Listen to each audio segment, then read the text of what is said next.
Olá! Já alguma vez pararam para pensar no que faz o telemóvel que temos no bolso ou o computador que está à nossa frente ser tão, mas tão rápido? Pois a magia, por assim dizer, está na sua arquitetura, no fundo, o projeto do seu cérebro eletrónico. E é essa evolução que vamos explorar hoje. Então, a grande pergunta é esta: como é que passamos de máquinas que mal faziam contas para os supercérebros que temos hoje? A resposta, garante, é fascinante. Vamos lá descobrir como é que esta transformação aconteceu. Pronto, a primeira paragem nesta viagem é o que se pode chamar a grande corrida dos bits. A ideia aqui, durante muito tempo, foi super simples. Mais bits, mais poder. E quando falamos de bits, estamos a falar daquela unidade mais básica da computação, o 0 ou 1. Mais bits significava mais capacidade, mais velocidade, basicamente, mais tudo.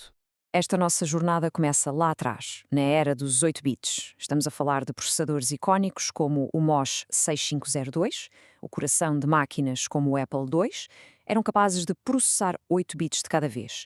Na altura era incrível, foi o que deu o pontapé de saída para os computadores pessoais. Mas claro, depressa se percebeu que não chegava. E claro, o salto seguinte não demorou muito a chegar. Chegou a revolução dos 16-bit. De repente, com chips como o Intel 8086, os computadores conseguiam aceder a muito mais memória. E isto foi a chave. Abriu a porta a software muito mais complexo e, no fundo, deu início à era do PC como a conhecemos.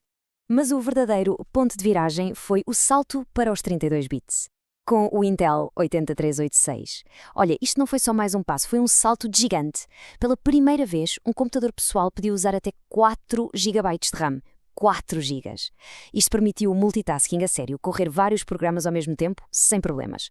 Foi o que deu força aos sistemas operativos com janelas e ícones que marcaram os anos 90. E pronto, chegamos aos dias de hoje. O padrão de 64 bits.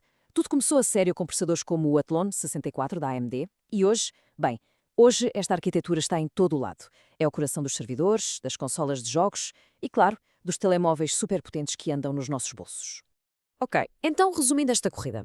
Anos 70, 8-bit, finais dos anos 70, já estávamos nos 16, meados dos 80, 32-bit e início dos anos 2000, 64-bit. O mais incrível aqui é a velocidade a que tudo aconteceu. Em pouco mais de 20 anos passamos de 8 para 64. É um ritmo de evolução absolutamente estonteante.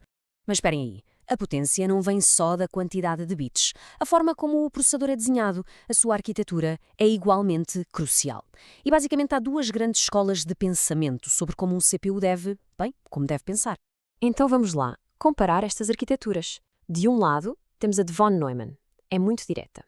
Usa uma única memória partilhada para tudo.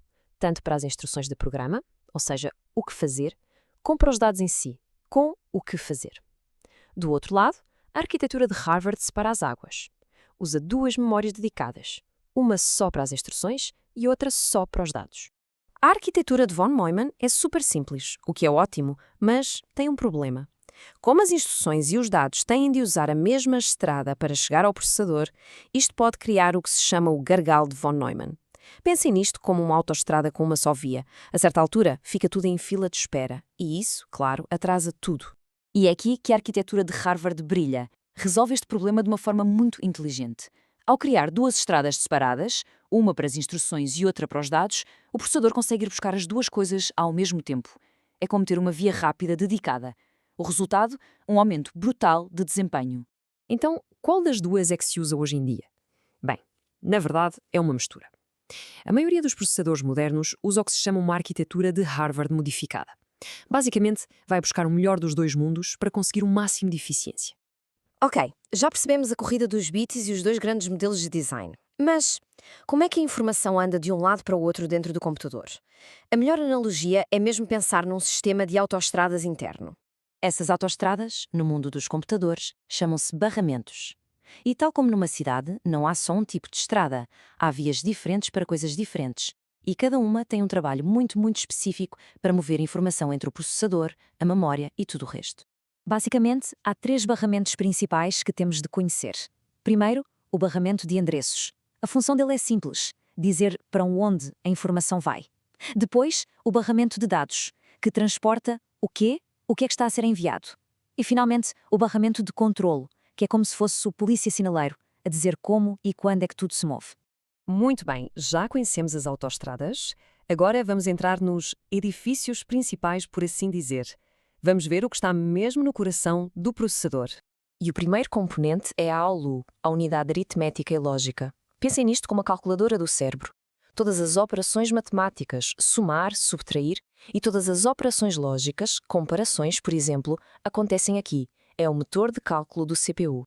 Claro que a ALU precisa de um sítio para apontar os números enquanto faz as contas. E para isso servem os registros. São pequeniníssimas zonas de memória, mas são extremamente rápidas e ficam mesmo ali dentro do CPU. Funcionam como um bloco de notas, um rascunho, para os dados que estão a ser usados naquele preciso instante. E como é que estas peças todas trabalham juntas? Bem, através de um ciclo fundamental que se repete sem parar. E só tem 3 passos. Primeiro, buscar uma instrução na memória. Segundo, descodificar essa instrução para perceber o que é preciso fazer. E terceiro, executar a operação, usando a ALU e os registros. E é este ciclo, buscar, descodificar, executar, que está na base de tudo o que um computador faz. E o mais impressionante? Este ciclo repete-se milhares de milhões de vezes por segundo. É uma velocidade quase impossível de imaginar e é o que dá vida a toda a computação.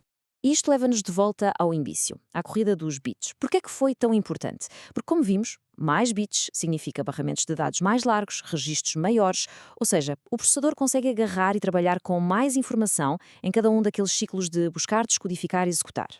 Olha, o caminho que percorremos de 8 para 64 bits foi incrível, mas a pergunta que fica a pairar no ar é: e agora? Qual é o próximo grande salto na arquitetura? Será que vamos para a computação quântica? Ou talvez para processadores que imitam o nosso próprio cérebro? Uma coisa é certa, o futuro da computação ainda nos vai surpreender.